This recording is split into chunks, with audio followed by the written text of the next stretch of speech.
Да, мои камни лежат, уважаемые подписчики. Эти камни я привез с гор для того, чтобы выставить, сделать такой монумент. А стоит, монумент стоит, до сих пор стоит. Отрадно, что круглый стол проходит в этом университете. Это весь комплекс сделан под моим руководством, по моему эскизу. Не помню, 2007 год, по-моему. А сейчас мы посмотрим, там дата должна стоять. Ну, воды нет. Интересно, башни стоят? Стоят. Башни стоят. Я вам расскажу чуть-чуть про этот объект попозже, а пока посмотрите. Этот памятник был сделан в честь погибших студентов и преподавателей во вторую чеченскую кампанию. Крыши уже нет. Даже не ремонтирует. Воды тоже нет. Фонтана нет. Останки. Остались останки только. Жаль, жаль, жаль, жаль. Но надо будет как-то попросить технолога. Записи сделаны уже. Вандализм присутствует везде. Вот эти уникальные камни были привезены в Александр Саулычинах. И вот основной комплекс. Интересно, там вот надписи оставили или тоже разобрали в пух и прах? Нет, надписи нет. Надписи нет. Дело в том, что мы сделали так, что этот камень заплакал в памяти погибших студентов и преподавателей. Тут был шрифт, вырезанный из композита, смонтированный, но его нет. А верхний тоже не работает. Ну, в принципе, они даже не знают, что я тут спрятал. Не знают. Вон, видите, вот. Я прорезал камень и туда вмонтировал кое-что, чтобы этот камень заплакал. И у меня получилось. Все были удивлены. Ну ладно, ждут. Пойдем посмотрим. Стол. Да, столько лет. Добрый день, уважаемые гости! Сегодня вы пришли на факультет технологий, искусства и менеджмента в образовании Чеченский государственный педагогический университет. Мы рады вас всех приветствовать в наших стенах.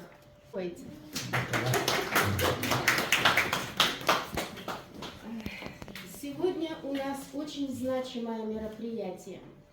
Мы с Дахо Альви решили сделать круглый стол и назвали этот круглый стол «Летопись времени. История и современность». Летопись времени – это, конечно же, большой рывок вперед, потому что мы с вами все живем в такое интересное время, когда должны не просто выживать, но должны уметь постоять за себя так, чтобы не было стыдно нашему будущему поколению. Летопись времени. Время всегда идет вперед. Время никогда не стоит на одном месте. И мы с вами должны помнить память прошлых завоеваний, прошлых войн, прошлых хороших каких-то дерзаний. И всегда должны сравнивать, а что мы можем сделать сегодня с нашей молодежью? Что мы можем посоветовать им, чтобы нам всем жилось в будущем хорошо, чтобы наша старость была такой старостью, чтобы не было грустно. Сегодня к нам в гости пришли очень много знаменитых людей, людей, которыми гордится наша республика, людей, которые любят свой народ, которые борются за справедливость и за лучшее наше существование. Я хочу вам представить сегодня человека, главного человека, который написал книгу «Очерки», исторический очерк «Чеченцы против армии адмирала Тимура», Амира Тимура, некоторые сражения на равнине Тумсойн-Мохк и Зумсойн. Посмотрите, вот такая вот интересная летопись историческая. И сегодня мы с вами поговорим, что же это такое летопись? Летопись истории. Мы с вами сегодня узнаем, а какие герои присутствовали в нашем прошлом. Мы сегодня с вами сделаем некоторые комментарии, некоторые примечания о том, что же такое летопись истории и как история связана с нашей современностью. В нашем современном обществе вообще-то информационные технологии имеют широкое распространение и доступность, правда же? И мы с вами всегда знаем, что информационно-психологическая война, которая становится все более распространенной и эффективной в нашем социуме, она набирает силу. Как бороться с тем, чтобы победить все это? Что мы можем сделать? Чем противостоять? И именно ведь психологическое воздействие на социум может быть, ну, даже, можно так сказать, катастрофическим, правда же? Вот. И поэтому мы истории. Вот такое вот маленькое вступление. Старший преподаватель кафедры права ИФИК ЧГПУ, член Ассоциации антропологов и этнологов России. Тагиров Али Абуевич. Он учредитель, руководитель, ну, сейчас у вас учредитель культурно-исторического центра Гаймо. Тесаев, историк, исследователь. Имя, отчество ваше? Амин Адамович. Историк-исследователь, руководитель научно-творческого объединения НТО Ординский институт. Правильно ударение? Так. Шавлаева Тамара, доктор исторических наук, главный научный сотрудник отдела этнологии Института гуманитарных исследований. Так, и наши студенты. Но они будут сами представляться, когда будут выступать. И наши преподаватели. Пашаев Абу Шаранович, заслуженный художник Чеченской Республики, почетный работник Российской Федерации науки и образования, доцент кафедры изобразительного искусства. Дадакаева Рита Давидовна, те же самые регалии, почетный работник, заслуженный художник, доцент кафедры. И в конце-то концов на самом почетном месте декан факультета технологии, искусства и менеджмента в образовании, кандидат экономических наук, доцент Хадисов Махмад Рамзан Бувайсарович. Так, ну и я, ведущая круглого стола, Юсупхаджиева Татьяна Васильевна, почетный работник Российской Федерации, кандидат педагогических наук, доцент, заведующая кафедрой изобразительного искусства Юсупхаджиева Татьяна Васильевна еще раз. Программы еще одного человека хочу представить. Джанботов Нурит Бамадиевич, заместитель полномочного представителя главы нашей республики в Ставропольском крае. Очень приятно. Так, и еще вот у меня одна фамилия, Ясханов Мухмад. Мухмад. Вот. Член Союза художников СССР. Не просто так. Не просто так. Да. Международный университет профессиональных инноваций. Город Москва. Вот сегодня такой серьезный круглый стол у нас присутствует в нашем Чеченском государственном педагогическом университете. Пожалуйста, вам слово. Мне слово. Да.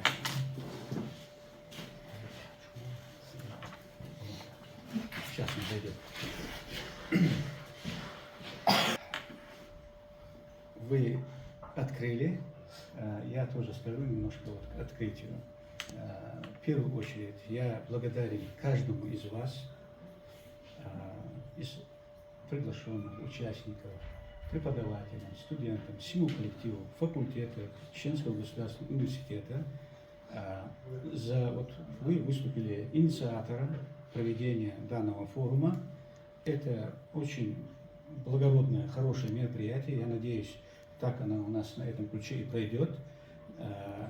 Вам особая благодарность. Спасибо вам за организацию данного форума. Теперь, в общем, состав действительно, я очень сам хотел, чтобы приглашенные люди здесь принимали участие, приняли по мере возможности. В пути у нас едут Муртазалиев Вах Юсупович, Берсанова Залпа Хож Ахмедовна, Асмаев Аббас чуть-чуть задержится, у него тоже совпало у нас мероприятие с мероприятия. Поэтому он с опозданием подъедет тоже. В общем, конечно, у нас тема выступления у всех есть. Мы это согласовывали именно через ваше участие. Вы предлагали, в общем говоря, мы координировали этот вопрос. У всех тема выступления есть. У меня там тема, в общем-то говоря, как бы обзорная, предварительное слово сказать. Ну, тем не менее, я хочу вот это предварительное слово подвести и к конкретному вопросу относительно нашей работы. Это вопрос хронологических рамок того периода, что мы здесь описываем. Хронологические рамки, они здесь не определены, но это стоит, значит, об этом сказать, потому что, значит, дело в том, что вот в течение августа, сентября у нас была большая работа. Большая работа в том плане, что открылись новые научные свидетельства, которые подтверждают, значит, вот эту основу, где находилось поселение, значит, находился вот этот укрепленный объект, пункт, крепость, вот это укрепление, где происходили бои, в принципе, о чем здесь и рассказывается. Буквально вот в июле месяце, в общем, у нас протекает, к вопросу так, если подойти, Ачхой-Мартан, в общем, я живу в Ачхой-Мартане, эти события происходили со времен местности современного Ачхой-Мартана, и там протекает, разделяя этот населенный пункт пополам, река Март, это в чеченском произношении, Фортанга по литерации, действующей литерации. Значит, по правому берегу, по течению реки, вот сегодняшний центр, самый центральный, вот этот, центральная часть этого поселения, сегодня это город. В июле месяце 2 раза вот эта река разливалась. Дело в том, что у этой реки есть специфика такая, или обыкновение, или вот так заложено природными условиями. Разливается, и 4-5 лет, в общем, происходит вот такой разлив. И в этот раз, в июле месяце, в середине июля, река разлилась. Разлилась, в общем, это в интернете есть такие съемки. Река несет с собой чуть ли не весь вот наш лес с горных массивов. в своем течении, бурном течении. И вот это течение с этими обрубками и так далее, они оголили часть вот отвесного берега. И там у нас открылись множественные археологические следы. Именно в том месте, где мы описываем, что вот дело в том, что кроме как устные свидетельства, о чем мы писали, кроме этнографического материала, устных свидетельств, у нас не было материальной основы, документальной основы, но существовала рукопись Жахва Тентектор, которая впоследствии была названа. Кстати, вот это портрет Жахва, это Жахва, составитель, автор Жахва Тентектор. Сам этот Жахва Тентектор, рукопись написана в 1867 году. Это участник Кавказской войны. Так вот, в связи с тем, что открылись вот эти новые свидетельства, научные свидетельства, мы там сейчас развернули большую работу. В будущем мы планируем там, значит, пробить или там раскопать шурф, несколько шурфов. Мы это все согласовывали, встречались, в общем, на различных уровнях, академических уровнях. Этот, значит, вопрос мы планируем в будущем провести. И там мы очень надеемся и полагаем, что будут у нас новые, значит, в общем-то, страницы откроются, и данная работа должна быть дополнена новым разделом, вот, с учетом этих новых, значит, свидетельств. Таким образом, вот я хотел, вот, в общем-то, государство, ранее феодального аланского государства. Потому что здесь приводится, кстати, у нас будет выступать краевед, этнонимика. Вот где-то он там должен об этом сказать, я надеюсь. Тут, значит, упоминается Алания, упоминается Золотоордынское государство, это уже монголо-татары, как они, значит, там, в общем-то, соприкоснулись, как они ужились, какие они нашли между собой компромиссы. Вот так дается краткий, очень краткий экскурс вот в эту историю. Поэтому мы можем из этого исходить, что описываемые события начинают. Дело в том, что я думал, сегодня, значит, будет выставлена и вторая картина. Там, значит, у нас вторая картина, которую вывезли, это после реставрации. После реставрации она подверглась, в общем-то говоря, техногенному воздействию подверглась, и пришлось нам, супьянам, эту ситуацию исправлять. Мы поработали над этим. Дело в том, вот эти люди, которые уцелели по приказу, вот Харса у нас стоит, ну это это его тематика, Харса, Каххар Уйри, «Последнее утро» называется картина. Это был, Харса, это был предводитель вот этого воинского укрепления, предводитель ашхойцев, которые проживали в этой местности. Он погиб по событиям, по описанию в этом сражении. Они почти все были истреблены, кроме тех, кто вот, единицы вышли, да, вот, значит, верхняя хронология наших вот этих описаний, она, это первая половина 16 века. Вот, значит, эта картина, 16 век, Теман со своей воинской дружиной. Это тот человек, значит, который возглавил реконкисту на плоскость с горных ущелий. Вот после отхода, значит, ухода на тот свет в 1405 году, значит, хромого Тимура и дальнейшие последствия, уже в начале первой половины 16 века он организовал реконкисту, возврат, не просто так, это не мирная реконкиста была. Надо было бороться, вот люди скажут, за каждый, как говорится, за каждую пять. Надо было бороться. Потому что на плоскости появились новые поселенцы. Новые поселенцы появились. И с ними надо было вести, соответственно, вот, бороться. И таким образом, значит, он организовал вот этот возврат Теман, и возродилось вот это поселение, сегодняшний Ачхой-Мартан. Таким образом. Вот, допустим, сегодня поднимается вопрос, когда впервые там вот, появилось вот это поселение само, когда там начали люди жить в этой местности. Мы разговаривали, кстати, вот то, что мы извлекли археологический материал оттуда, у нас был подъемный материал, есть у меня вот в наших архивах, он зафиксирован, изучен, там мы проводили научный семинар по этому поводу, собирались в Академии наук.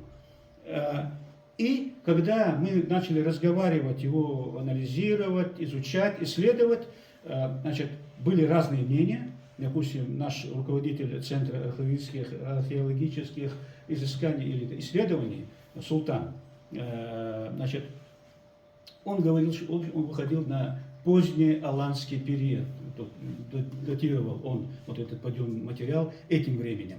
Но когда мы дальше начали с Мамаем разговаривать, показывать, изучать и так далее, и, соответственно, сверять эти выводы со специалистами других научных организаций, других регионов Москвы и так далее, значит, обозначилось, что уже Скифия была затронута. Но когда мы разговаривали, встретились с Абазом Осмаевым, мы специально встретились с Мусой Харомовичем Багаевым, профессором, первым, значит, археологом чеченцем, доктором исторических наук, значит, он уже более глубже показал. То есть, значит, минимум, он говорит, 7 век до нашей эры. Минимум, может быть, еще глубже. Там начали люди жить. Но каково это было население? Генетический состав, национальный состав, по современному, если говорить, это вопрос изучения. Другой вопрос, Муса Харомович говорит, что, значит, в любом случае автохтоны там участвуют, автохтоны там присутствуют. Я ему специально задал вопрос по этому поводу. Муса Харомович, вы, когда вот говорите, не только вы, а и другие специалисты, говорят, Аббас Осмаев, это слышит наш разговор, нашу беседу, вы говорите автохтоны. Можно ли предков современных чеченцев причислить, они числятся в тех автохтонах, о которых вы говорите? Обязательно, отвечает. Значит, обязательно. То есть и предки современных чеченцев и ингушей присутствуют в составе этих автохтонов в тот период. Это ответ Мусы Харомовича Багаева. Таким образом, завтра пришло, да? Вот таким образом, вот это хронологические рамки. Я вот смотрел, здесь очень разнообразная тематика. Я очень благодарен Татьяне Васильевне, что вот поработали над темой. И я с удовольствием буду слушать. И говорить мне больше не хочется, а хочется слушать. Благодарю всех. Если будут вопросы, я здесь на месте. Очень интересно было вас слушать. Но, уважаемые коллеги, я очень вас прошу соблюдать регламент. О, я извиняюсь. Но вам можно. Может, мы определим тогда этот регламент? А Просто вот мы не здесь оговаривали. написано, Ибрагим, да, правильно я говорю? 10, ну, в крайнем случае 15 минут. Какие наши? 15 10 тоже достаточно, много да? для круглого стола. 15 дается на конференции. Тогда Давайте большого тогда- доклада. 7-8 минут. Да. Правильно? Давай Хотя закрепляем. я голосование. 20 минут буду выступать. Так, слово предоставляется. А, мы тоже. Кому? Не знаю, я не знаю. Джанкотову. Здесь? Да, вот присутствует. Пожалуйста. В своем выступлении мне бы хотелось обратить внимание на такой аспект, как роль и значение этнонимики. Внимание на целый перечень этнонимических лексем, как Ашхой, Хевери, Шерери, Асвой, Архвой, Мафнах, Алани и так далее. Все они являются названием различных средневеково-чеченских родов и племенных обществ. Следует отметить, что в самих материалах исторического очерка даются относительно довольно обстоятельные комментарии и примечания.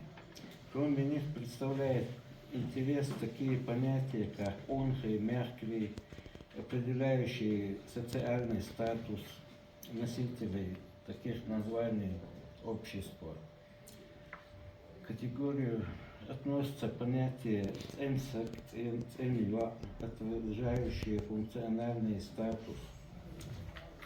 таких обществ вопросы религиозных верований, ритуально-культовой обрядности. Нельзя обойти стороной и личные имена исторических персонажей и участников событий.